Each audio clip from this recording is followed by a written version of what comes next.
आज का जो हमारा विषय रहेगा वो रहेगा प्राणायाम। प्राणायाम जो हमारा पहला प्राणायाम होता है वज्र का, उसके बारे में बात करेंगे। उसके बारे में थोड़ा सा आपको बताएंगे और जानकारी देने की कोशिश करेंगे पूरी। चलिए हम प्रारंभ करते हैं।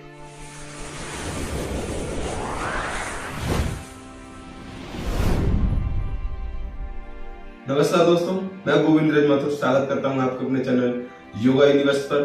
तो जो भस्त्रिका प्राणायाम है उसका नाम भस्त्रिका है, तो उसके थोड़ा नाम से लेके हम आपको थोड़ी जानकारी देते हैं। नाम जो भस्त्रिका पड़ा उसका, वो भस्त्रिका जो शब्द है वो एक संस्कृत शब्द है जिसका मतलब होता है लोहार की धोकनी। जो आपने देखा होगा, जो लोहार होता है उसके पास एक धोकनी टाइप की मशीन टाइप की होती है जो जिससे वो हैंडल से चलाता है और जो आग को धोकनी लगती है, हवा निकलती है, तो वहां से जो आग जो निकलती है वो आग बनाती है हवा से। तो वही सेम काम ये भस्त्रिका हमारे शरीर में करता है, इसीलिए इसका नाम भस्त्रिका रख दिया उसके धोकनी के नाम पे। ठीक है, हिंदी में उसे धोकनी बोलते हैं, वैसे इसका जो संस्कृत जो नाम है उसका नाम है भस्त्रिका, तो इसीलिए हम इसे भस्त्रिका कहते हैं। तो जिसका काम है वो अग्नि को प्रज्वलित करना है, मतलब एनर्जी को इकट्ठा करना है, एनर्जी को बूस्ट करना, इसका ये काम है भस्त्रिका का। तो जो हम शुरुआत करेंगे तो इसके करने का जो विधि होती है वो होती है, आप किसी एक कंफर्टेबल आसन में बैठ जाइए। जैसे मैंने ये अर्ध पद्मासन लगा रखा है, आप चाहे तो पद्मासन लगा सकते हैं, चाहे कोई पालती वीर की जो बैठते हैं जिसे हम सुखासन बोलते हैं उसमें आप बैठ सकते हैं। अगर आप थोड़ा एक्सपर्ट हो तो पद्मासन लगा लीजिए या कोई और आसन लगा लीजिए मनपसंद अपना, और कोई एक मुद्रा लगा लीजिए। जो मुद्रा बहुत ज्यादा प्रचलन में है वो है ज्ञान मुद्रा, तो हम ज्ञान मुद्रा लगा लेते हैं। अपनी एक तर्जनी उंगली और अंगूठे से टच करेंगे और जो हमारी 3 फिंगर्स बचती हैं उनको आसमान की तरफ झुकाव देंगे हल्का सा, और अपनी हथेली का बैक साइड है अपने घुटने पर रखेंगे, कमर गर्दन सीधी रखेंगे, आंखें बंद कर लें तो और अच्छा है, इसमें ध्यान लगाने में आसानी होगी और आपका फोकस भी रहेगा। तो अपनी आंखें बंद कर लें हल्की सी, ज्यादा फोर्स ना करें, हल्का सा, कमर गर्दन सीधी, लंबी गहरी सांस लें पहले तो,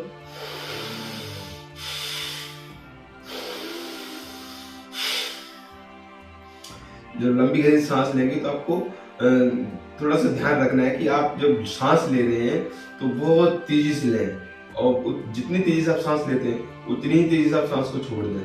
ठीक है, जैसे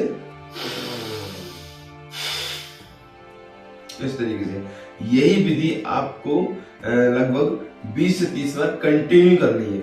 उसमें आपको ध्यान से रखना है, आप जब सांस लें तो आपका पेट जो है वो आपकी जो नाभि है वो आपकी नीचे तरफ जाए, आपको फील होगा कि हाँ हमारा पेट नीचे जा रहा है। और जो आपका ये उधर का हिस्सा है जिसे हम डायफ्राम बोलते हैं, वो हिस्सा ऊपर की तरफ आएगा, हल्का सा फूलेगा। इतना हिस्सा, पेट नहीं, पेट जो हमारा ये है यहाँ पे तो इसका कोई मतलब नहीं होता है। जो हमारा डायफ्राम होता है वो हिस्सा हल्का सा अप होगा, मतलब हल्का सा फूलेगा, और चेस्ट भी अप होगी। ठीक है, ये हमारा हिस्सा 2 भागों में बढ़ जाएगा, एक नीचे की तरफ जाएगा और एक ऊपर की तरफ जाएगा। ठीक है, जैसे देखो एक बार, ये हिस्सा हमारा ऊपर उठा, नाभि का हिस्सा हल्का सा नीचे गया है। ठीक है, और जब हम सांस छोड़ेंगे हमारी चेस्ट नीचे गई, हमारा पेट भी ऊपर की तरफ आया, बीच में आके मिल गया। ठीक है, ये इस चीज का हम थोड़ा सा ध्यान रखेंगे जब हम करेंगे। तो जैसे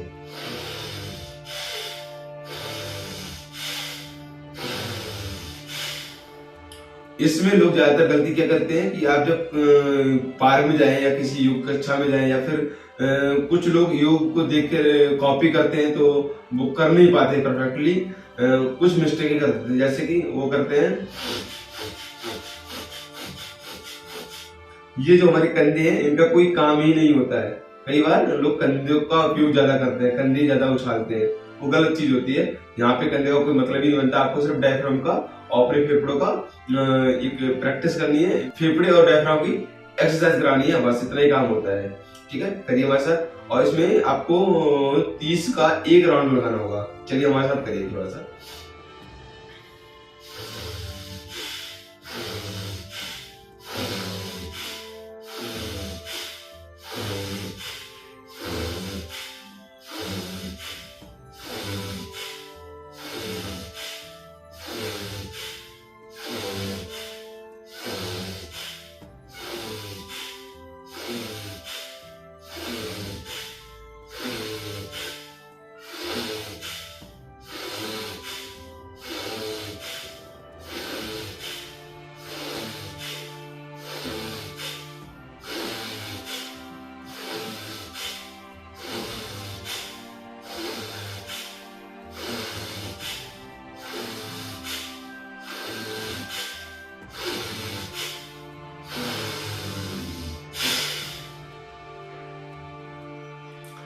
ये जो हमने किया है लगभग 20 से 25 या 30 के मध्य में कर लीजिए, तो आपको थोड़ा सा फील भी होगा, आपका माइंड हल्का सा लगेगा कि हमारा थोड़ा माइंड हल्का सा मतलब जंप सा कर रहा है, मतलब ये होता है ना ऊपर उठने की तरह महसूस होता है कि हमारा माइंड थोड़ा सा फ्रेश हुआ है।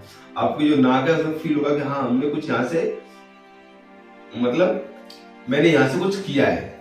आपको थोड़ा सा नाक जो है आपकी साफ सी लगेगी, हाँ अच्छा लग रहा है। और आपका जो उधर का हिस्सा है वो ऐसा लगेगा कि हल्का सा फूल सा रहा है, हल्का सा भारीपन सा महसूस होगा। अभी हमने सिर्फ एक बार किया तो इतना हो रहा है, इसको आप 5 सेट कीजिए। जब आपने ये किया है 30 सेट कर लिया, आपने 30 बार कर लिया इसको। एक लंबी गहरी सांस लो, जैसे इस तरीके से जैसे हम शरीर को वार्म अप करते हैं, तो आपको जैसे हम जिम जाते हैं तो हम अपनी बॉडी में डोले सोले बनाते हैं, या फिर थाई के लिए या फिर चेस्ट के लिए या फिर एब्स के लिए कुछ करते हैं, तो आपको फील होता है ना, वैसा ही इंटरनल होता है। इसमें जो हमारे प्राणायाम होता है वो हमारे इंटरनल जो पार्ट होते हैं उनके लिए ये बहुत बेहतर होते हैं। हम बाहर के लिए तो कर लेते हैं, अपनी बॉडी बना लेते हैं, एब्स वगैरह बना लेते हैं, या फिर थाई कट या फिर डोले, मतलब ये सब बना तो लेते हैं, पर अंदर क्या है।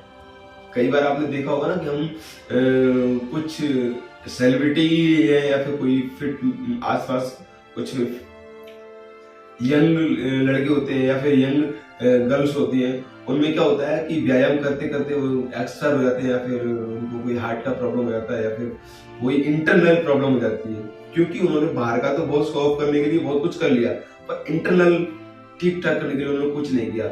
उसके लिए प्राणायाम ही है और कोई ऑप्शन ही नहीं बचता इसके लिए।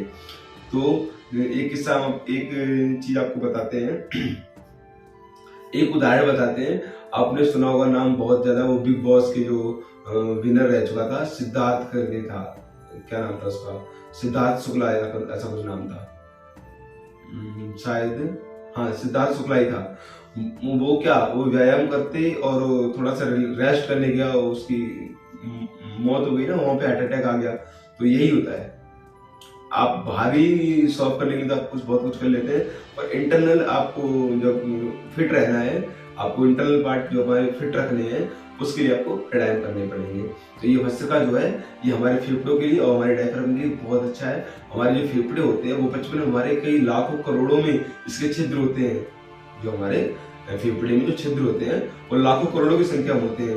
जितनी हमारी उम्र बढ़ती जाती है उसी के साथ साथ हमारे छिद्र बंद हो जाते हैं, हमारे छिद्र जो है बंद होने शुरू हो जाते हैं, उसकी कैपेसिटी कम होनी शुरू हो जाती है। तो यही है कि हम, और ऊपर से हम क्या करते हैं, यंग जो जनरेशन है हमारी वो क्या करती है, और ऊपर से कि सिगरेट और तंबाकू गुटखा, ये जो धूम्रपान वगैरह, इन सब का सेवन करना शुरू कर देती है, तो उससे और ज्यादा इफेक्ट पड़ता है। आपने कई सारे वीडियोज अपने सोशल मीडिया पे देखे होंगे, जो हमारे नॉर्मल फेफड़े होते हैं उनके कंपैरिजन और हमारे जो सिगरेट जो धूम्रपान करते हैं उनको अगर कंपेयर करेंगे तो आपको बहुत सारा डिफरेंट देखने को मिलेगा। उसमें दिखाया जाता है सोशल मीडिया पे जो वीडियोस वायरल होती हैं, उनमें हम जब निचोड़ते हैं उनको तो बहुत सारा जो हमारा धूम्रपान का जो कचरा टाइप का धुआं का जो जम जाता है कफ बन के, वो कितना निकलता है। तो यही है, आप इन सब चीजों से अगर दूर रहना चाहते हैं तो आप कोशिश करिए कि आप योग में थोड़ा सा टाइम दो। अगर आप पूरे शरीर में 12 घंटे नहीं होगा, 10 घंटे, 8 घंटे, 8 घंटे ड्यूटी करते हैं, उसमें से आप 1 घंटा अपने शरीर के लिए निकालें, तो आपका शरीर भी फिट रहेगा और आप किसी भी बड़ी बीमारी से घिरने से बचते रहेंगे, ज्यादातर बचते रहेंगे। ठीक है, तो योग में यही है। और इसके अगर हम आपको फायदे बताएं तो फायदे आपको मैंने बताए हैं। फेफड़े के लिए बहुत अच्छा है, आपकी श्वसन नलिका है उसके लिए बहुत अच्छा है, आपकी नजरों के लिए बहुत अच्छा प्राणायाम है, आपकी जो नजल्स जो दोनों है उनमें अब जैसे आपको जुकाम या कुछ हो जाता है उसके लिए बहुत अच्छा है। आपको एक अस्थमा बीमारी है जो ज्यादातर धूल की एलर्जी से हो जाती है, होता है ना अस्थमा टाइप बीमारी, उसके लिए ये बहुत अच्छा है कि आपकी जब श्वसन नलिका साफ रहेगी, आपके फेफड़े स्वस्थ रहेंगे, आपका डायफ्राम एकदम फिट रहेगा, तो आपको अस्थमा जैसी बीमारी से दूर रहने में बहुत ज्यादा सहायक हो सकता है ये प्राणायाम। तो इस प्राणायाम को करते रहिए। ठीक है, इतनी जानकारी बहुत है आज के लिए, इतना ही। नमस्कार। और अगर आप हमारे चैनल पर नए हैं तो हमारे चैनल को सब्सक्राइब करो, लाइक करो और वीडियो को शेयर करो और कमेंट्स में बताओ आपको कौन कौन सी वीडियो हमारी अच्छी लगी है और कौन सी वीडियो आपको, अगली वीडियो कौन सी प्राणायाम या आसन या दंड या जो भी योग से रिलेटेड चीजें हैं उन पे कौन सी वीडियो चाहते हैं उस पर आप हमें बताइए। हम आपके कमेंट पे काम करेंगे और आपको वीडियो प्रोवाइड कराएंगे। चलिए, नमस्कार।